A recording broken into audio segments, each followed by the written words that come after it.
The Book of Hebrews. In the New Testament. Read from the New King James. Hebrews chapter 12 verse 1 through 29. Therefore we also, since we are surrounded by so great a cloud of witnesses, let us lay aside every weight and the sin which so easily ensnares us, and let us run with endurance the race that is set before us, looking unto Jesus, the author and finisher of our faith, who for the joy that was set before him endured the cross, despising the shame, and has sat down at the right hand of the throne of God. For consider him who endured such hostility from sinners against himself, lest you become weary and discouraged in your souls. You have not yet resisted to bloodshed, striving against sin, and you have forgotten the exhortation which speaks to you as to sons. My son, do not despise the chastening of the Lord, nor be discouraged when you are rebuked by him. For whom the Lord loves he chastens, and scourges every son whom he receives. If you endure chastening, God deals with you as with sons. For what son is there whom a father does not chasten?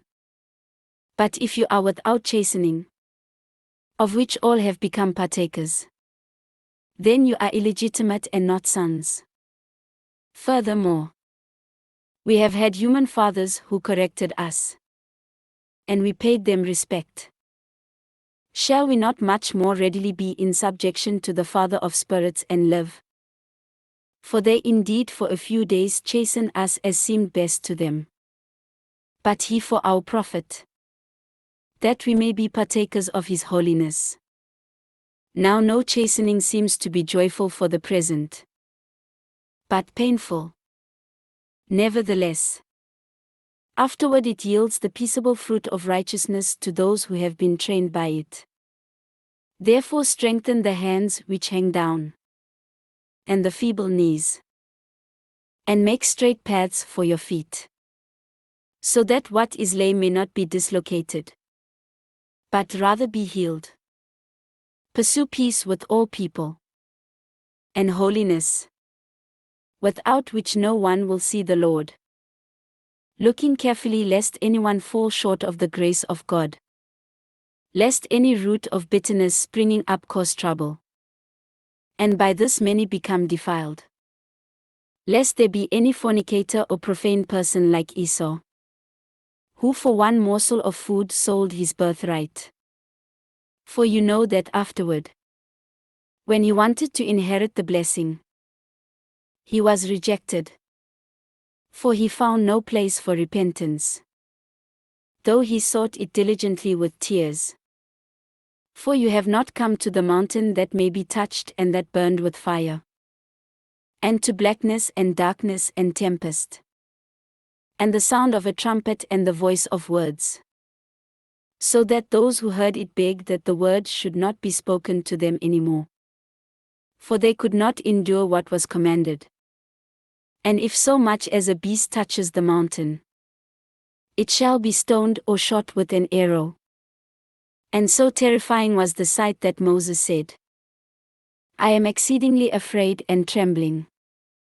But you have come to Mount Zion and to the city of the living God, the heavenly Jerusalem, to an innumerable company of angels, to the general assembly and church of the firstborn who are registered in heaven, to God the judge of all, to the spirits of just men made perfect, to Jesus the mediator of the new covenant, and to the blood of sprinkling that speaks better things than that of Abel.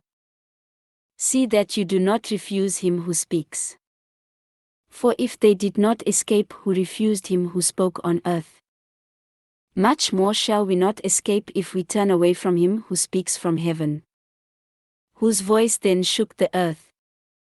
But now he has promised, saying, Yet once more I shake not only the earth, but also heaven. Now this, yet once more, indicates the removal of those things that are being shaken, as of things that are made, that the things which cannot be shaken may remain. Therefore, since we are receiving a kingdom which cannot be shaken, let us have grace, by which we may serve God acceptably with reverence and godly fear. For our God is a consuming fire. This ends Hebrews chapter 12.